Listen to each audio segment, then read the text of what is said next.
Hello guys, today I'm going to show you how you can perform reverse Google image search in Vivo IQOO.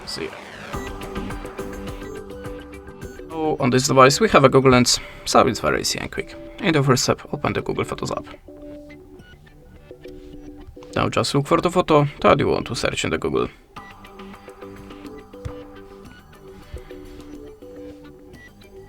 Like this one for example. Now just click on the Google Lens and whole process starts automatically, and you can just look for similar objects in the Google Picture database.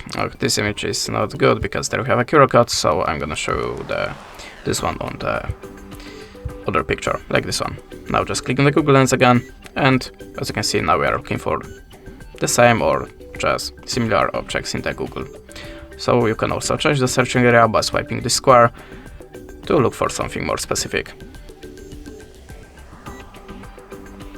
This is how it works. Thanks for the watching, leave us a like or a comment, and goodbye.